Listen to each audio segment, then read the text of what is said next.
Hello! Today is Tuesday, and I can't remember the last time I recorded, but it was a few days ago.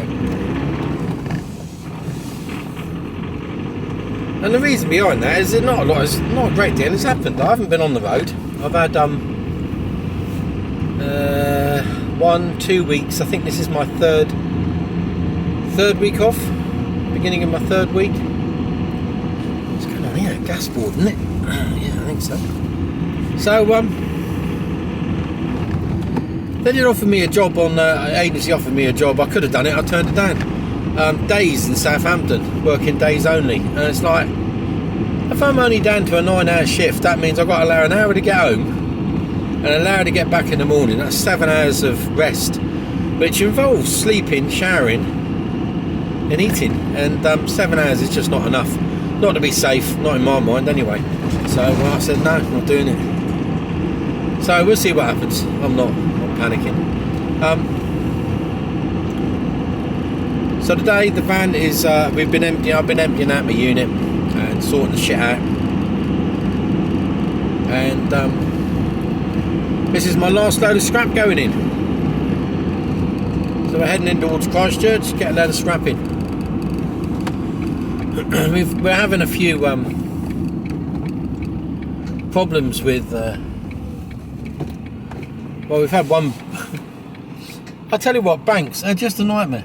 Absolute nightmare. So for those of you that have recently taken out a mortgage or renewed a mortgage or anything like that, you might be able to understand my pain at the moment. It's not something you do every day, so you're never always familiar with the proceedings, are you? So anyway, to buy this property in Scotland we need a mortgage. We've got a hefty deposit, you know. We're putting down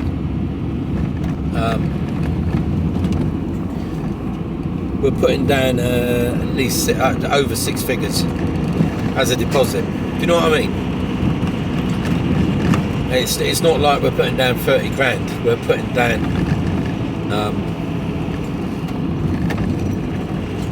down in excess of £200,000 deposit on this property.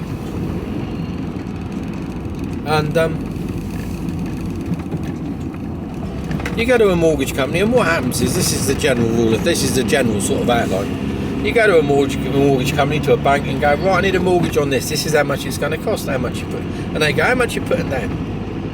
And there's a loan to value ratio, and as long as it doesn't go over 60%, then they're normally pretty happy to do it, depending on valuations and surveys and all that sort of malarkey, to make sure they get their money back, which is rightly so, and totally their prerogative. So they get all the details sent to them, surveys, and they go, so they get a survey, and they look at incomes, and they look at all the rest of it, and then they make a mortgage, what they call a mortgage in principle offer. So they go, yeah, based on what you've told us and what we know about the property, we'll give you a mortgage subject to valuation. Brilliant. Okay, right. Let us know when you want to, go for it, and we'll send the valuer out. Brilliant. Thank you very much. Excellent. So it's sort of pre-approved in a way. So we get to the point where we go, right, now we need this mortgage put into place now.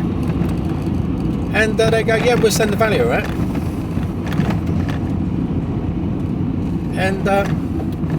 And you've got all the other criteria about, how big the house is, and how many acres it is. Yeah, we got all of that. And all the rest of it. Yeah, we've got everything we need. Brilliant. And there's a mortgage in principle. Yeah. Valuer goes out. And the valuer goes, yeah, worth every penny.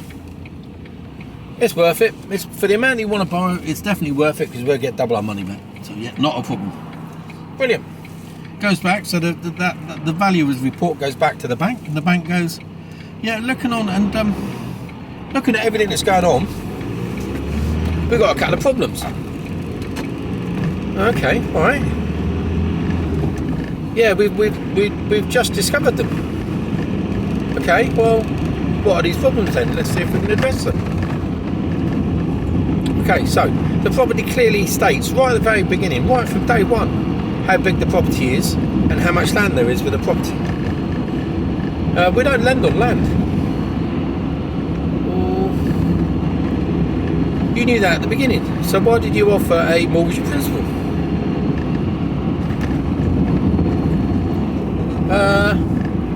Computer says no. So what do you mean the computer says no? Yeah, computer says no. Okay, right. Any other reason? Yeah, there's a business there. Yeah. Well, it's got a business there. And there's a business there. Yeah, but we're not carrying on that particular business. Oh. Well, yeah, it doesn't matter, there's the business there. Yeah, but we're not carrying on that business because the business that is there is a carriage company. They hire out carriages for weddings. Yeah, but it's a business.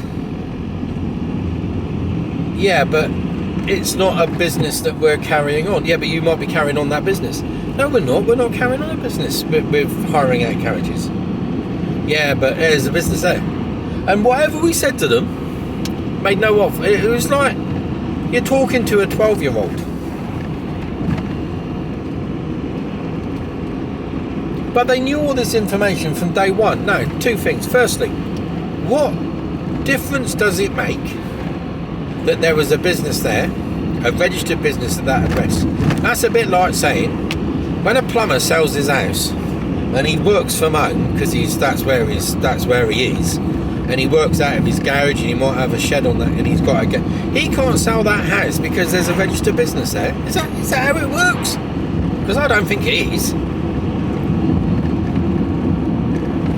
And secondly, they knew how many acres there were, and it's listed as 6.2 acres, which isn't a great. It's not like it's thousands of acres. It's a big garden. Do you know what I mean?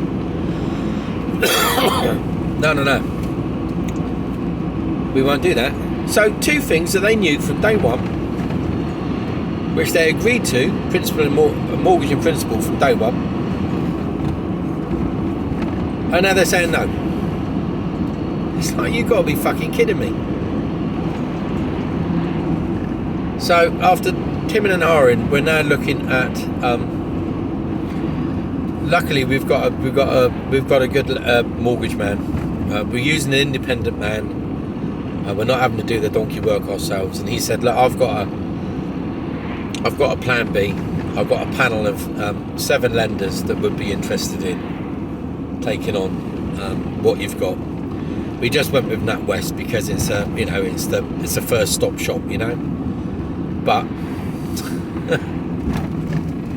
and we did think, totally honest, we did think this from day one, and this is why we went with a mortgage broker, a specialist in this type of area, because of his extensive knowledge of the way the market works. Now you could say, well, he should have foreseen this and start off, but like he said to us, he says, you never know. He said, I can't understand it. I've spoken to them, and I don't understand what's going on or their reasoning behind. He says, I've placed bigger mortgages with more land, businesses running, and they haven't batted an eyelid. But for some unknown, only to them reason, they've decided to not go for it. And it's like, just had to be our luck, didn't it? So anyway, I don't know. So he says, look, don't panic, leave it with me.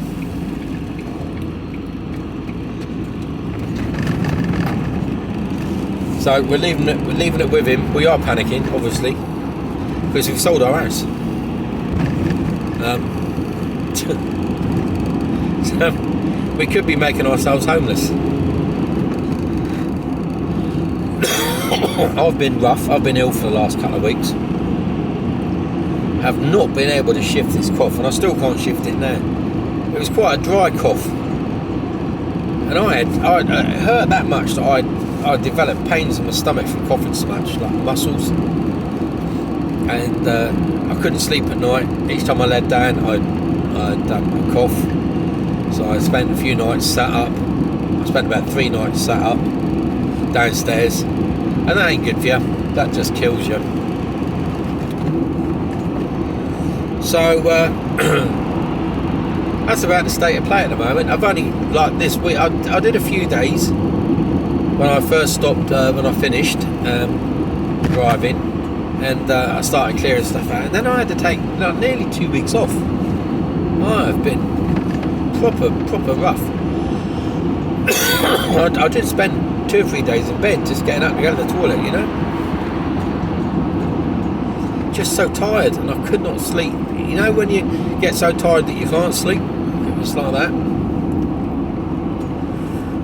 I'd fall asleep, but I'd sleep for maybe half hour, 45 minutes, maybe an hour max, and then I'd wake up, lungs full of shite and coughing my guts up. It's been horrible. But I was sat there, it was like I felt I turned a corner. It was like there was something that just changed. Well, I'm still not right. I'm still coughing my guts out. I'm still breathless. But I'm starting to feel a bit better. Very heady. But yeah, strange. And of course, Kira went down with it, but she only had it for about 2 days. And she thinks I'm a malingerer. So I ain't getting no sympathy from the gorgeous Kira. So we are starting to pack the house up now. There's boxes all over the place. Trying to find a removals company that will shift us without bankrupting us is proved quite difficult. We found one in the end that's willing to do the job. I mean, we've been quoted. And the thing is, you go on and do some of these, some of the companies, you go, right, do an online quote to start off with. Steady on. Do an online quote, list everything down. You see, you go for all the rigmaroles of doing online quotes, and they come back and you go, yeah, about 2.5 grand, 3 grand. I go, well, okay, that's sort of sensible sort of price. We can go. And then they go, well, we need to do a video walkthrough now. So you do a video walkthrough. Okay, we'll prepare the quote for you. So you're expecting 2.5, 3 grand. Comes back 6 or 7 grand, and it's like, hang on a minute, why have you just doubled it? We've listed everything down. You've seen what we've got. And now you're saying you're doubling the price. Why start off by, it's that quote just to draw you in, isn't it? You know, you take the piss. We had a few like that. We must have tried 4 or 5. I mean, the highest quote we had was 7.5 grand. And that was from a local removers to us. I just think they didn't want the job, so they just priced themselves out of it.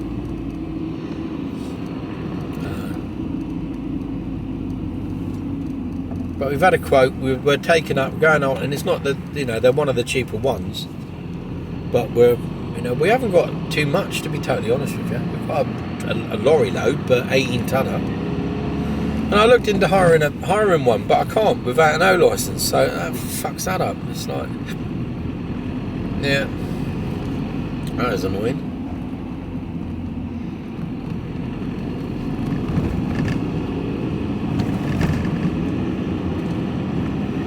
I don't know. So anyway, it's been a bit stressful the last couple of weeks. Just sort of waiting on the bank to eventually turn around and say no. So well, they knew all that information from day one, and that's the kicker, you know. It's not like new things suddenly popped up and went, oh, we weren't aware of this.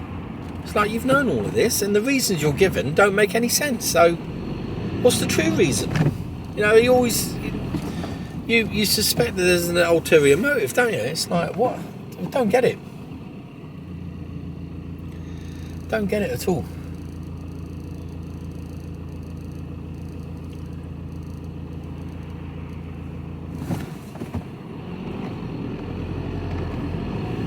Oh, I don't know. Give up.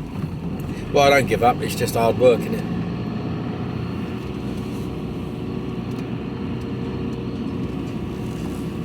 So this is Christchurch, by the way. Nice and quiet. Should have been down here nice and early, but I just could not be arsed.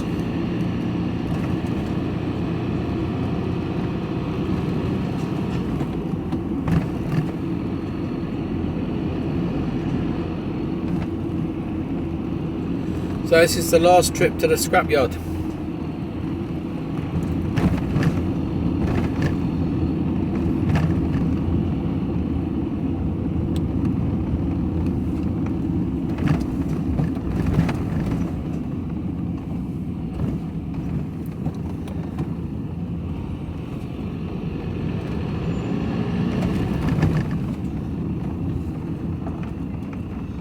God, I wouldn't want to be cycling down here with a kid.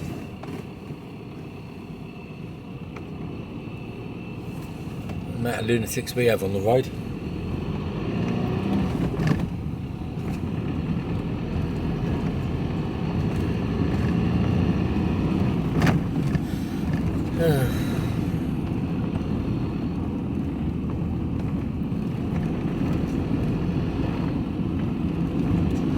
Our KFCs are shutting. We've got one in New Milton, that's shut. That one there, that's shut.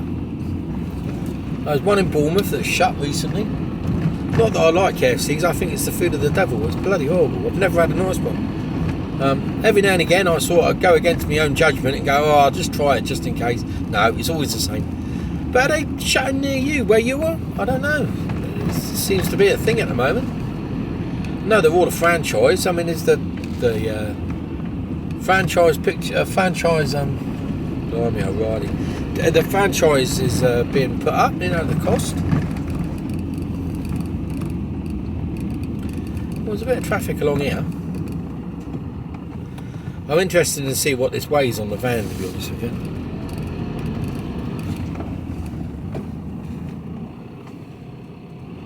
I'm not overly heavy. There's a little bit of weight on board. I don't think it's over.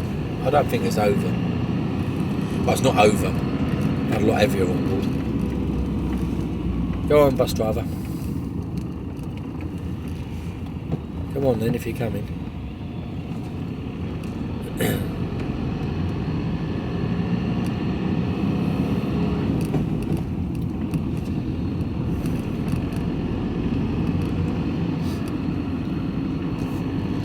I had to turn down a load of scrap the other day. Somebody phoned me up. It's an old boy that I'd picked up some stuff beforehand, and he said, oh, and he had loads there that he had to go, tons of it. And he said, oh, I'll sort some out and I'll give you a call when I'm ready. He was very reluctant to get rid of it. I think his wife's been nagging him a bit. So, well, I don't think, I know. So,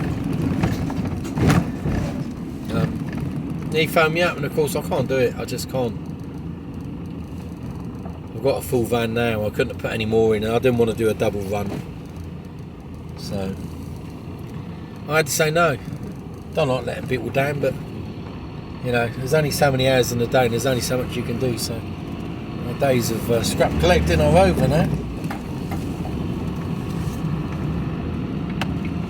Never say never, of course. Might be different when I get up there. Might get into farmyard scrap. Got to keep every source of income open here.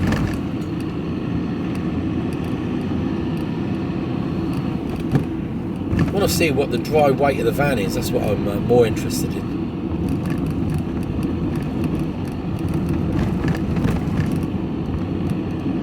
I can't remember the last time I was down here. It was a good few months ago.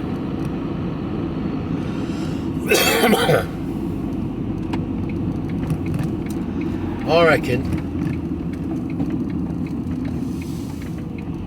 2,400 kilograms. I'm just glad they're open, yeah. And I was out of stuff me. 2,400 kilograms. See how close I am. Got a lot of non-ferrous.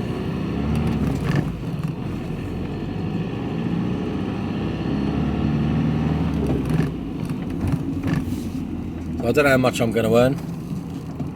I'd like to see 50 quid.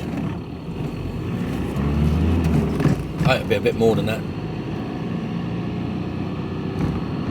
So 2,300 kilograms, let's have a look.